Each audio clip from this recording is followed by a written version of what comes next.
हम इस समय मौजूद हैं झज्जर के डीएच लायंस स्कूल में।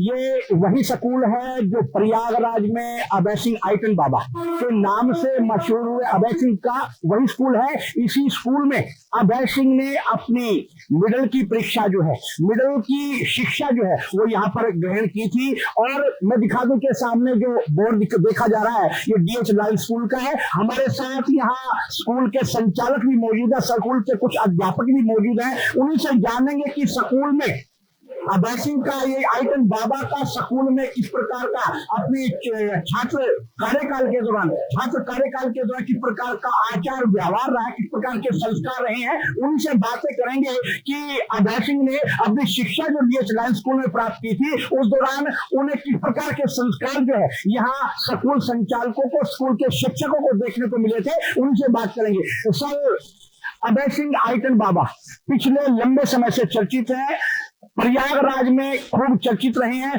अपने बेबाक बोल से आज पूरी तरह से सुर्खियां बटोर रहे हैं। आपके स्कूल में उन्होंने शिक्षा ग्रहण करी है, तो किस प्रकार का व्यवहार, किस प्रकार के संस्कार जो है अभय सिंह के बाद देखने को मिले आपको, उसके बारे में बताएंगे।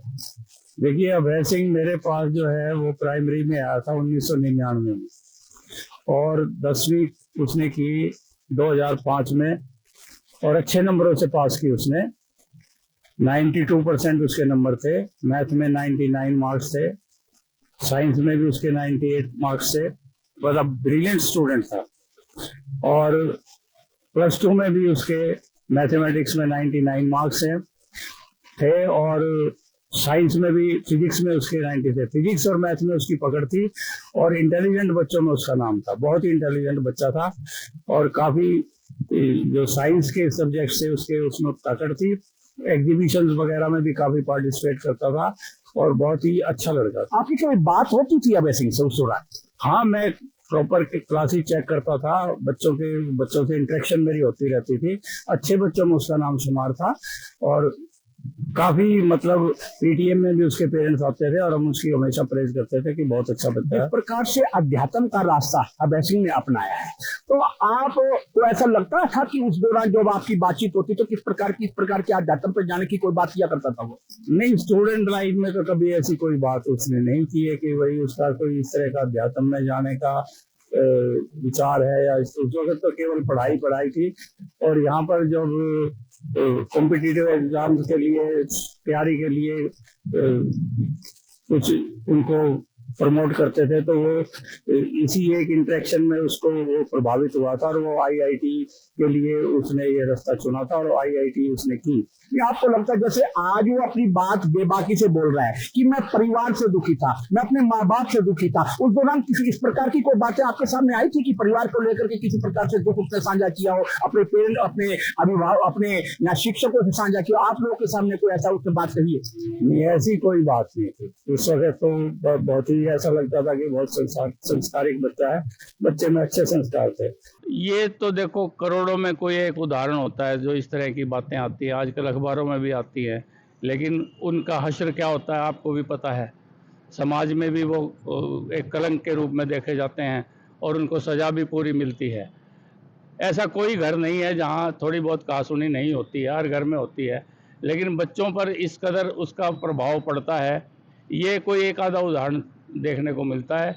इस तरह के उदाहरण बहुत कम देखने को मिलते हैं कि माँ बाप की लड़ाई से बच्चे को कोई वैराग्य की भावना उत्पन्न हो। नहीं, तो सीधे रूप से वो तो इस अध्यात्म के रास्ते पर जाने के बाद सीधे रूप से अपने माँ बाप को टारगेट कर रहा है। इसको आप क्या मानते हैं कि ये अभय सिंह सही कर रहा है, गलत कर रहा है? इसको क्या मानते हैं आप लोग? देखिए, मैंने जहाँ तक उसको सुना है कि वो अभी तक अपनी लाइफ की जो कम्प्लेक्सिटी है, जो उलझने हैं, वो उन्हीं को सुलझा रहा है। अभी तो वो अपने आप को ही समझ रहा है, वो अपने आप को ही नहीं समझ पाया है कि मैं क्या हूँ, मैं किस लिए इस संसार में आया हूँ, मुझे क्या करना है।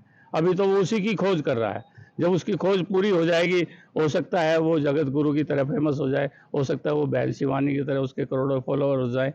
वो एक वैराग्य की तरफ जो गया है, उससे वो अध्यात्म पूरा होने के बाद हो सकता है वो एक उदाहरण बन जाए। आप कहते हो कि वो उदाहरण बन जाए, लेकिन जिस तरीके से अपने माँ बाप को टारगेट कर रहा है, जिस तरीके से अपने गुरु को भी, उसने एक वीडियो में अपने गुरु को भी टारगेट किया है, और कई बार कई वीडियो में तो उसकी बात आई है कि शायद वो जो उसका अफेयर था, जो प्यार था, उससे भी कोई किस प्रकार की उसको जो है थिरकता हुआ, सिसकता हुआ देखा जा सकता है। इसको किस रूप में देखती है आप? क्या ऐसा भी उसके कारण भी हो सकता है ऐसा? देखिए, ये तो एक्सेप्शंस होती हैं। मैं एक उदाहरण देता हूँ। कई साधु बैठे थे तो एक लड़का गया कि बाबा मेरे को तरीका बताओ कि बीवी को कैसे काबू किया जाए। तो साधुओं ने कहा भाई अपने सेवक को कि राम सिंह एक चटाई और लेके आओ। कहता बेटा अगर बीवी को काबू करने का अगर हमारे पास कोई साधन होता तो हम साधु नहीं बनते। तो ये तो एक उदाहरण एक्सेप्शंस हैं कि कहीं भी कोई बात ऐसी हो जाती है कि दिल को चोट लगती है। दिल, वो कहते हैं कोई दिल के टुकड़े हजार हुए, कोई यहाँ गिरा कोई वहाँ गिरा। तो ये कोई लाखों करोड़ों में कोई एक उदाहरण होता है। कोई इस तरह से इसको ठेस पहुंची है तो उस तरह से बाबा बन गया, या घर वालों की तरफ से तंग हो गया तो बाबा बन गया। ऐसी कोई बात नहीं होती, ये एक्सेप्शंस होती हैं। हो सकता है उसने घर में कोई इस तरह की बात देखी हो जिसकी वजह से वो अभी तक वो, जैसे उसकी मुझे वर्जन मैं उसका सुन रहा हूँ कि वो कहता है कि भाई माँ बाप लड़ते थे, इस वजह से मेरी कोई सुनता नहीं था। अभी मैंने अखबार में भी पढ़ा, उसमें दे रखा था कि भाई बहन ने घर में पुलिस भी बुला ली थी। तो ये जो घरेलू झगड़े जो होते हैं उनमें इस तरह से इतना एक्सट्रीम स्टेप जो है वो कोई करोड़ों में एक ही लेता है। हो सकता है वो एक एक्सेप्शन। अब है कि इस रास्ते को आप सही मानते हैं, गलत मानते हैं, अध्यात्म में जाने वाले रास्ते को? नहीं, अध्यात्म में जाने वाला रास्ता तो गलत नहीं है, क्योंकि जब आदमी अपने आप को पहचान लेता है तो वो एक दूसरी दुनिया में चला जाता है। उसका फिर संसार से कोई मतलब नहीं होता। वो जो एक ये जो सांसारिक जो चीज़ें हैं उनसे उनका नाता टूट जाता है। रोले साहब, आपके स्कूल में अभय सिंह पढ़ा है, आईआईटन बाबा के नाम से जो मशहूर है, और प्राइमरी विंग से शायद उसने स्टार्टिंग किया था आपके यहाँ, और +2 तक वो यहाँ पे रहा है। तो जिस प्रकार का क्रियाकलाप उसका देखने को मिल रहा है, जिस प्रकार का प्रचलन देखने को मिल रहा है, जिस प्रकार का सोशल मीडिया पे हर आदमी को टारगेट कर रहा है, तो आप उसको संदेश क्या देना चाहेंगे अपनी तरफ से आपके? मैं तो यही चाहता हूँ कि जो उसने पढ़ाई की है उसका वो सदुपयोग करे। अपने आप को जानने के बाद वो यही संदेश दे कि लाइफ क्या है, लोगों को भी बताए कि लाइफ क्या है, ताकि लोग सीख सकें कि लाइफ क्या है। क्योंकि लाइफ में हर आदमी के, जहाँ तक मेरी उम्र 73 साल हो गई है, मैंने बहुत सारे ऐसे लोग देखे हैं जो लाइफ में बहुत कुछ होते हुए भी उनको कोई कंटेंटमेंट नहीं है। वो हमेशा उनको ये ललक लगती है भाई ये होता तो ये हो जाता, ये होता तो ये हो जाता। ऐसा कभी नहीं होता है कि लाइफ में कहीं ना कहीं कंटेंटमेंट होनी चाहिए, संतुष्टि होनी चाहिए।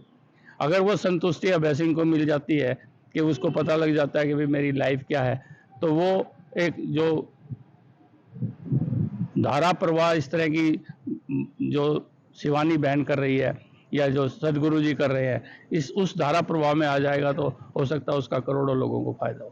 अगर आप मुझसे जुड़ करके अपनी समस्याओं का समाधान चाहते हैं और चाहते हैं कि आपकी समस्याओं को ज्योतिष के माध्यम से सुलझाया जाए, तो आप हमसे संपर्क कर सकते हैं, जुड़ सकते हैं एस्ट्रो तक पर।